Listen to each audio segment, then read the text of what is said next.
Murder, madness, mayhem, and that's just the fun part. Welcome to the crypt. You're in good company. Now here's a shocker from the man who gave you 48 hours. Revolting, but so current. Need a little holiday feel? Shall I scare up the man who framed Roger Rabbit? The killer is here! You asked for it. You got it. Screaming for more? I have this little number from Superman's Supermaster. They sought to kill you. Doc! I wouldn't count on it, but you can count on my directors.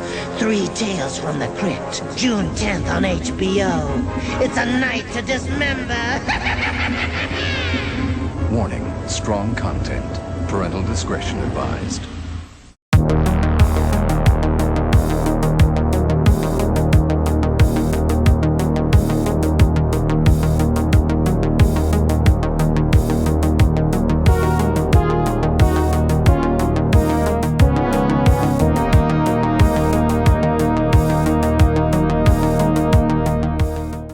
Ladies and gentlemen, welcome back to Beyond the Gray Media. This is awesome, man. This is going to be a great, quick little episode for you guys. We are going to be going over the news for probably my favorite show.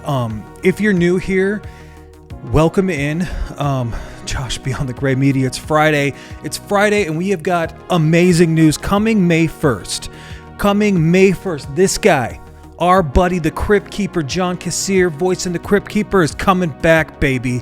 For the first time ever, Tales from the Crypt is going to be streaming on Shudder May 1st. Now, with the caveat, you might say, so we're going to break this down, but let's think about this. They're going to release every Friday, which May 1st is a Friday. It's also a payday. So payday, Tales from the Crypt Day. All you fools out there that canceled your subscription because of Joe Bob Briggs leaving, I mean, there's always going to be stuff on Shudder that you need to watch. There just is. So open that thing back up, resubscribe. Maybe they got a new trial you can try. Shudder is going to be dropping every Friday a new season of Tales from the motherfucking Crypt. Okay? That's a big deal. That is such a huge, massive deal, especially in this household. There's not a lot of things that are more nostalgic, that make me feel like a kid, that created me as a horror fan, than my favorite show, Tales from the Crypt. We're going to get into like kind of my story with Tales from the Crypt and why I love it, but we could talk about this for at least 2 hours. I'm going to have to do like a podcast episode, get a bunch of friends on and go over their favorite episodes, but Tales from the Crypt is coming to Shudder, streaming May 1st. New episode, new season every Friday. There's 7 seasons. Tales from the Crypt started in 1989 and went through about 1996. So every year we got a new Tales from the Crypt. And then after the seasons ended, we got Tales from the Crypt Demon Night. I got a few versions of Demon Night. We got this trusty DVD that I use forever. I've still got this Scream Factory Blu-ray. I haven't actually opened it yet. Demon Knight's amazing. A lot of people really love Bordello of Blood. I like Dennis Miller. I think it's a little bit kind of a cheesy one, but I'm still a huge fan of Bordello of Blood, but not like Demon Knight. Demon Knight, Billy Zane, William Sadler, man, that movie fucking rocks. The intro, the Crypt Keeper, everything about it just fucking rocks. So if you are not a physical media head and you haven't been able to see Tales from the Crypt, this is so you could get your prescriptions, you could get like kind of groceries and stuff. And then back in the day, everywhere sold movies, merchandise, CDs, vinyl, cassettes, obviously. And so I want to say it was probably like 1994, 93, something like that. I went to a high school pharmacy and I seen this mask, this guy right back here, the Crypt Keeper mask on a shelf. And it was Halloween time, and it really, I don't know if it like completely like made my personality necessarily, but I'm telling you, man, I seen that Crypt Keeper mask on the shelf. This was pre-Scream, so there would be Halloween masks, there would be kind of throwback stuff, there'd always be like cheap kind of the suit that you put on with the plastic mask. This was the first time I think I'd ever seen like a latex mask. A couple years later, I'd go into like a Spencer's Gifts, all those Halloween stores, they would have the Hot Topic stuff in the mall, and it just completely changed overnight. But before that, when I first seen that Crypt Keeper mask, I remember it said Crypt Keeper played by John Cassier, however you say his name. And I just remembered that name, like over and over. I would think about that mask, and finally I got that mask as like a little kid. Maybe I was like 12, actually. I mean, it took me a while to get it, but I remember just being obsessed with that. I would pick it up constantly. It's weird. I seen that the same day I seen the Hellraiser box set. You know what I'm talking about? Where there's the 2 movies, the double tape, and I seen Pearl Jam's Vitology. I remember it being like on the, and not a huge Pearl Jam fan or anything, but that Vitology is stuck in my brain. The Hellraiser set, and of course that Crypt Keeper mask, man. It changed my life like overnight. All of a sudden I was aware that there was this character named the Crypt Keeper, and all of a sudden I realized that on Fox, after 10:30, 11 o'clock, this show, Tales from the Crypt would come on, and it would be nasty. It would be like all of the worst kind of people getting their comeuppance in all kinds of varieties of ways, and it would be introed with this crazy theme song that, I mean, that's tattooed in my brain as well. That opening scroll where you're just kind of like going through his house, room to room, through the gate, down around the stairwells. I remember like the lights on the eyeballs would be weird on the little pillars. Then you kind of slowly go into the basement and you'd see this nasty, rotting kind of coffin, and they would pry that thing open, and all of a sudden he would rise up and right? The Crypt Keeper would come out, and the Tales from the Crypt logo would come. The slime would come down, and I would be in a whole nother world. I was transfixed. I did not know that this kind of television existed in probably 1993, 94, something like that. Whenever I found the mask, so I was probably 9 or 10 years old when I found Tales from the Crypt. Fast forward a year or so, my dad starts working for the cable company. We moved to Oregon, and all of a sudden I have access to home box office television. I have HBO. In every room of the house, I had really every channel, because my dad had all the cable traps, right? And I'd take a cable trap and I'd screw on HBO because I knew exactly when Tales from the Crypt was going to premiere. I would watch every fucking episode every week without fail. Back in that time as well, you could actually get double tapes, or you get double episodes, sometimes 3, depending on how popular they were. The first one I ever got, I don't have it out here, was called What's Cookin', and then was it Split Personality with Joe Pesci, about the twins that cut themselves in half, or so spoiler, Joe Pesci gets cut in half, not him, not the twins.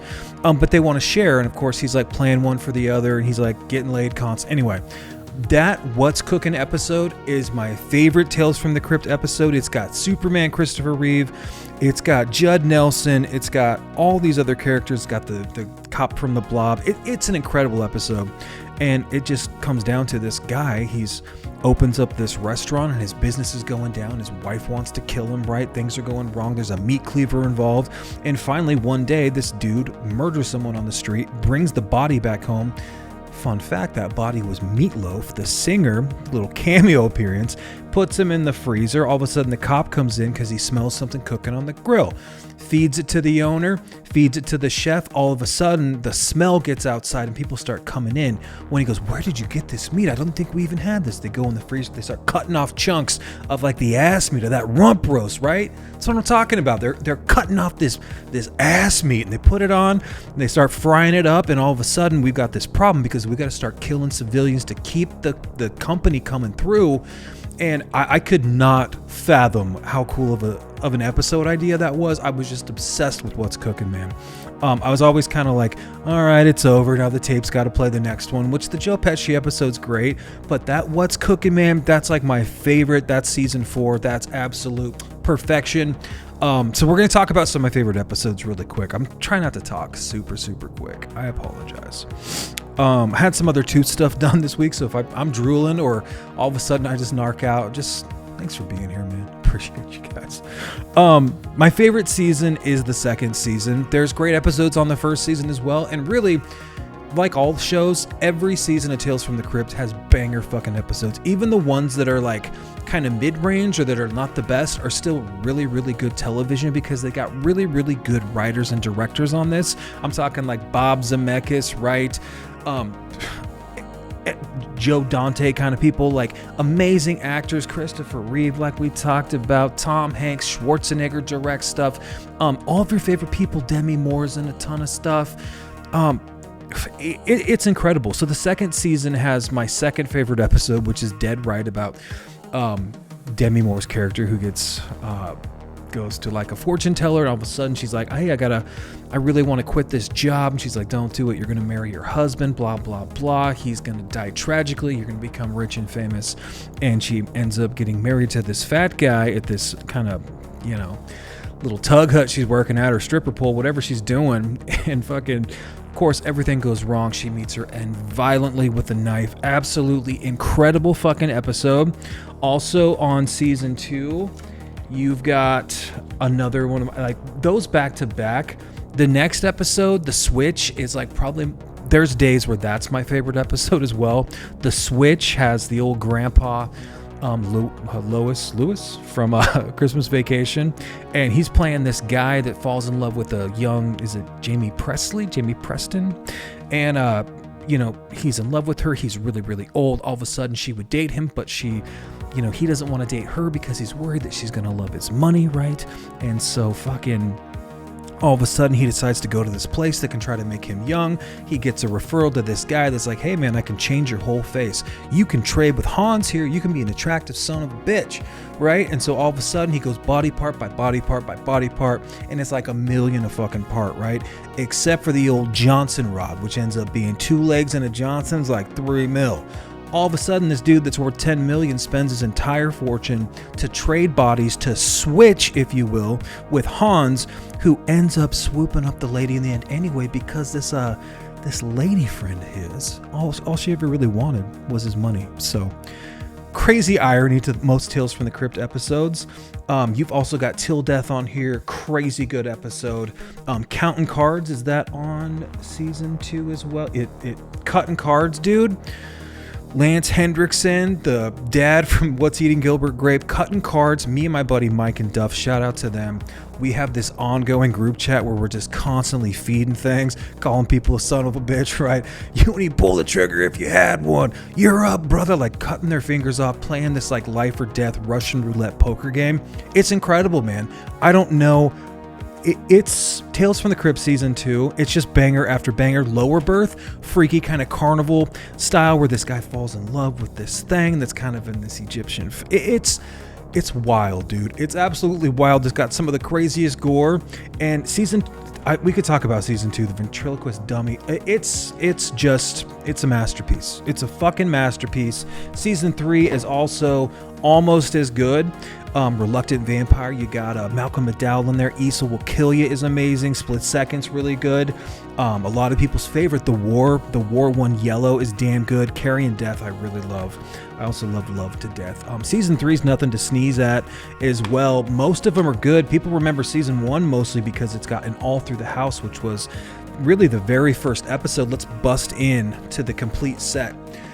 So you might be saying to yourself, Josh, how come you're so happy it's streaming if you've got the entire series on DVD? And let me tell you why, really. This is an unorganized mess. Oh my God. Point taken. Okay. We're not going to look at season 1 because I'm afraid it's going to fall out in the taping here. Can't have that for the taping, as Bill Burr would say. And All Through the House is one of the greatest Tales from the Crypt episodes. It just is. That really kind of, for me, that was the first time I knew that there was some sort of like Christmas horror.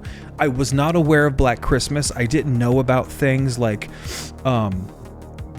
Silent Night, Deadly Night. I didn't know that existed as a little kid, but I knew about that evil fucking Santa Claus, the psychotic guy, the murderer that would just go, oh, dude, incredible episode. The Thing from the Grave. One of the best fucking episodes, either my buddy Mike's favorite fucking episode. There is so much amazing stuff in Tales from the Crypt. It's a 10. It's absolutely a 10. And what I'm the most excited about, I think, is to watch it May 1st streaming on Shudder and see exactly how this season looks. Because, this is going to be in 4:3 when you go to watch it. And, I have no complaints because I own the entire series, and I've got a couple more of these little box sets here. They look really good on a shelf. I pulled out a couple of my favorite ones. The problem with them, because they're in 4:3, there's not listen, I'm such a junkie for subtitles, because when it's dark and it's late and my wife's sleeping next to me, you know what I'm talking about, I turn the volume down a little bit. If I don't have headphones in, then it can be hard to make out what they're saying, even if I've seen an episode 400 times since I was like 7 or 8. So having those subtitles is important for me, just because I want to know I want to be able to keep up, and I love I just like the subtlety in subtitles. Subtlety, it's kind of cool, kind of interesting. So I'm going to be looking for the quality. If this looks like, I'm guessing it's going to be 1080p. If this is 1080p and it's stretched out, or if it looks better than 1080p, good things could be coming for us physical media fans. I'm not going to go out on a limb and say 4K necessarily, because that would be like shooting your shot. That's a fucking moonshot. But there's no reason that this couldn't come out on Blu-ray. If we've already got the rights to Shudder, I know EC Comics has got everything tied up. HBO Warner's got their problems too. This 20 DVD set is shrunk down SD. It's fine. I've got an old TV in my room or the guest room, or I got ways to watch this, and it still looks pretty good. But if I'm going to watch it out in the living room on a 4K player, it does its best to upstream, to upscale to Blu-ray, but it's just not perfect, which is totally cool. But if that thing starts May 1st and it looks amazing, it's got subtitles and it's snappy, like it looks like they have the original camera negative, dude, look out. That's going to be the release of the year if we end up getting Tales from the Crypt, a box set. They can fucking nickel and dime me. Blu-ray 4K season by season, $40 a piece. Yeah, 7x4, that's $280. Fucking put it on the board. Put it on the fucking board, dude. I am buying every fucking one of those motherfuckers. I'm gonna watch and devour special features. You won't see me for a month. I'll apologize now. It's kind of like Shark Week. You're not gonna see me. I obsess over Shark Week. I can't help it. Okay, you just don't talk to Josh during Shark Week. You won't respond to text. He's just a dickhead because I love sharks. It'd be worse with Tales from the Crypt. You guys, I remember this thing coming on in like 1993, 94, and I'd be sitting on my living room floor, that shag green carpet that we had. We had a Zenith 32-inch family entertainment center that my dad brought back from Japan, and next to that thing was the fucking Nintendo Entertainment System and a Sega Genesis Master System, right? And so right after I'd play fucking Nintendo and everybody's asleep, I'd sneak out to the living room after 10:30, right around 11, Tales from the Crypt came on. I'm telling you, man, when that show would start, I would get goosebumps. I was so obsessed with Tales from the Crypt. I still am. Like, I think it's funny. I think it's gory. I think it's kind of sexy and sultry in a weird way. And it's just smart. It's that 50s kind of pulp fiction, pulp horror stuff, man. That EC Comics shit, man. I can't get enough of it. I can't get enough. I've been going for 17 minutes. I don't know if you've been taking a breath, but this is a big deal to me. I might layer some clips in this video. I don't really care if I can make any ad revenue on it, because I just wanted to talk about Tales from the Crypt. So you guys, I love you so much. I hope that May 1st, you're going to join me. We're going to talk about how that first season looked. I'll come back, maybe Monday morning, kind of give you guys a recap, because I'm watching all those episodes. If it's on 1080p, upscaled to 4K even, God for fucking big. Can you imagine Shudder having it in 4K? Stressing out. I'm going to have the fattest buzz. I'm gonna bring like 4 fucking beers out to my couch, and I'm gonna have them things on ice, baby, and I'm gonna have the best fucking time. So guys, until next time, you know what to do. Like, comment, subscribe, do all those stupid things that fucking YouTubers tell you to do. If you're here and you're new, I super appreciate you. I can see you in the back. We do have punch and pie. We got some Oreos. They're back there, dude. It's double stuff. While they're out, I invited somebody that was a big fan of Oreos. So you look great, whatever you're doing, man. I'm telling you. I got to watch some horror movies. I got a bunch of stuff that's coming in. I got some reviews I got to do, but I should have just done a live so I could kind of like shoot from the hip and just talk about Tales from the Crypt and kind of answer questions. Maybe I'll still do that at some point. I'm a massive fan, if you can't tell. I fucking adore Tales from the Crypt, and I love you guys. Until next time, take great care. Cheers.